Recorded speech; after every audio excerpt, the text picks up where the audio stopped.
तुम्हारे यहाँ 7,32,000 गुरुकुलम, 15,048 पूरी संख्या बता दे रहा हूं, सुन लो, उतने तुम्हारे पास महाविद्यालय थे, यूनिवर्सिटी। हम तो 2-3 का नाम सिर्फ जानते हैं, क्या तक्षशिला, विक्रमशिला, नालंदा, बस लगता है कि इतना ही होगा। अमरावती कहां गई? जो मेटलर्जी के विषय में पढ़ाता है पूरा का पूरा, अमरावती विश्वविद्यालय।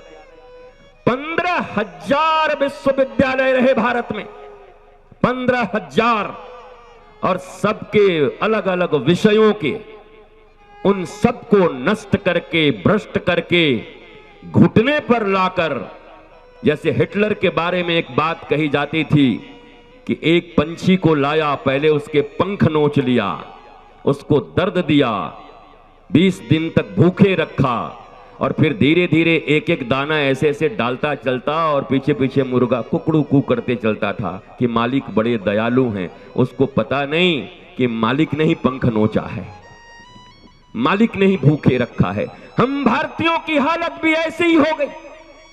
इतने अत्याचार उस समय में अंग्रेजों के अधीन में बहुत सारे देश रहे, पर इतनी कुर्बानियां किसी देश में नहीं हुई।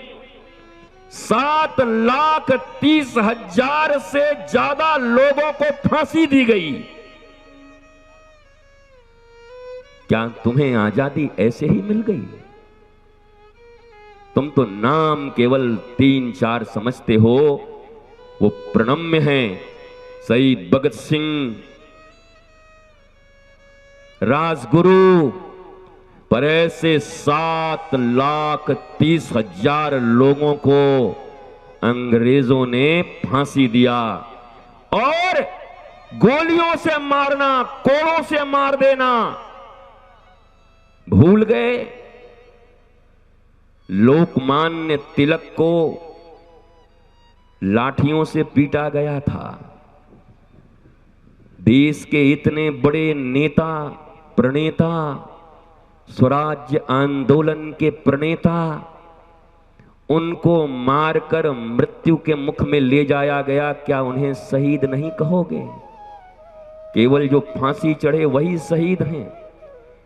भारत की आजादी में संख्या जोड़ करके लिखा है ब्रिटिश वालों ने कि करोड़ के ऊपर शहीदी हुई है, करोड़ लोग मारे गए हैं। और आज हम उस आजाद भारत में 47 के बाद से आज तक, आपको लग रहा होगा जैसे कोई राजनीतिक रैली संबोधित की जा रही है, क्योंकि तुम राजनीतिक रैली ही सुनने के अधिकारी हो। प्रवचन में तो तुम्हें केवल कृष्ण और गोपी कैसे रोए इतना ही समझ आता है। प्रवचन में तो भैया भरत और राम कैसे रोए तुम्हें इतना ही समझ आता है। पर तुम्हें मौलिक विषयों के ऊपर तुम्हारा देश उन्नत क्यों था, उत्तम क्यों था, तुम्हारे संस्कार और सभ्यता के बराबर कहीं कोई सभ्यता और संस्कार नहीं थे, ये जानने का अवसर तुम्हें कब मिलता है? और तुम सुनना भी कब चाहते हो? कहां सुनना चाहते हो? कल मुझे कोई कह रहा था, गुरुजी एक वो गोपी और विरह इसका कथा कह दीजिए तो पंडाल में लोगों के आंखों में अश्रु आ जाएंगे। मैंने कहा, मैं नहीं चाहता कि पंडाल में लोगों के आंखों में अश्रु आ जाएं। मैं तो चाहता हूं कि पंडाल में बैठे लोगों के सीने फौलाद की तरह हो जाएं और हाथों और बाजुओं में जोर आ जाएं कि अपनी भारत माता की रक्षा कर सकें। रो तो रहे ही रहे, रोना तो ऐसा घर घर में मचा हुआ है। सास बहू से रो रही है, बहू सास से रो रही है, देवरानी जेठानी से रो रही है, बाप बेटा के कारण रो रहा है, बेटा बाप के कारण रो रहा है, पड़ोसी के कारण रो रहे हैं। रोना भी कोई कमी है कि एक और रुलाई दी तो और रुला दें? रोना है तो उन शहीदों के लिए क्यों नहीं रोते? उस फैक्ट्स को चेक क्यों नहीं करते कि कम से कम स्वतंत्र भारत में बैठे हो। स्वतंत्र का अर्थ होता है, चूंकि यहां सब पढ़े लिखे हैं, आप स्वयं इतना ज्ञानी हैं, उधर सब यूनिवर्सिटी के सब टॉपर लोग बैठे हैं, राजनीति के विशारद हमारे कौशल जी भी बैठे हैं, सब विशारद ही हैं, सब जानते हैं। आपसे एक ही बात कहना चाहता हूं, आज हमें केवल और केवल इतने बोध की जरूरत है कि भारत, यह राष्ट्र अक्षुण्ण कैसे रहेगा, और केवल मैंने कहा डंडे और झंडे के बल पे नहीं रहेगा। नहीं हो सकता। तुमसे ज्यादा डंडा और झंडा कोई ले आएगा, फिर छीन ले जाएगा। और वो तो कई बार तुम देख चुके हो, 17 बार सोमनाथ को लूट कर ले गए। तुम रोक पाए क्या? तुम्हारे पास संख्या कम थी क्या? आने वाले हजारों की संख्या में आते थे, तुम्हें लूट कर ले जाते थे, क्योंकि तुम्हारे भीतर वो बोध नहीं था, तुम्हारे भीतर वो जागृति नहीं थी। हम भीड़ में खड़े भेड़ों की तरह थे। भारत को जब लूटा गया तो हम में वो चेतना नहीं थी, हम जानते ही नहीं थे, हमें कुछ पता ही नहीं था कि भारत भी हमारा है। ऐसा ही होता है, किस्मत में यही लिखा है, हमारी नसीब यही है, हम नसीब मान कर बैठे थे।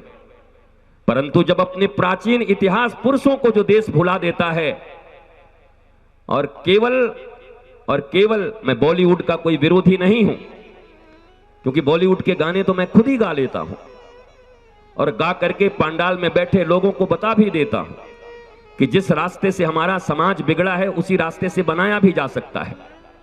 अगर बॉलीवुड में 3rd ग्रेड की पिक्चरें बना करके वासना परोसी गई, हिंसा परोसे गए, हमारे भीतर ग्लानि भरी गई, हमारी इंद्रियों को उत्तेजित किया गया, तो उसी बॉलीवुड से, चूंकि आप कानों को बंद नहीं कर सकते, आप आंखों को बंद नहीं कर सकते, कहां कहां तुम बंद कमरे में चलोगे अपने घर को लेकर के, जब बाहर निकलोगे तो सुनना तुम्हें वही पड़ेगा, तुम्हारे बच्चे को, बच्चियों को। इसलिए बच्चे और बच्चियों को न तुम गाने सुनने से रोक सकते हो, न फिल्में देखने से रोक सकते हो। अरे घर में ही तुम्हारे टीवी बैठे हैं, और अब टीवी की भी क्या जरूरत है, मोबाइल ही इतना बड़ा गैजेट है, और मोबाइल में इतने साइट्स हैं कि तुम अपने 8 साल के बच्चों को नहीं रोक सकते, क्योंकि आधुनिक संचार क्रांति के युग में कोई किसी को नहीं रोक सकता, और जितना रोकोगे उतना ही उनका उधर और भाव जाएगा। एक काम तो किया जा सकता है कि उन्हें देखने से, सुनने से तो नहीं रोका जा सकता, पर 5 वर्ष की आयु तक उनके भीतर में मीरा, ध्रुव और प्रहलाद की तरह ये भाव तो भरे जा सकते हैं कि इस दुनिया में जितने भी शब्द हैं, चाहे वो बॉलीवुड में गाए जाने वाले गाने ही क्यों ना हो, बॉलीवुड का कोई प्यार का गाना ही क्यों ना हो, वो गाने भी किसी और के लिए नहीं हो सकते हैं। वो गाना भी अगर हो सकता है, एक गाना बड़ा पुराना है, मैं तुम्हें एक लाइन सुना देता हूं, सुनो। हर धड़कन में प्यास है तेरी, सांसों में तेरी खुशबू है, इस धरती से उस अंबर तक मेरी नजर में तू ही तू है। प्यार ये टूटे ना, तू मुझसे रूठे ना, प्यार ये टूटे ना, तू मुझसे रूठे ना, तेरे बिना कुछ कहीं ना, तेरे बिना भी क्या जीना, ओ साथी रे, तेरे बिना भी क्या जीना। क्या इन गानों को सुनने से तुम रोक सकते हो? वो पार्टियों में जाएंगे, स्कूलों में जाएंगे, तुम्हारे स्कूलों में भी इन्हीं ऐसे ही गानों पर, ये तो बहुत अच्छा है,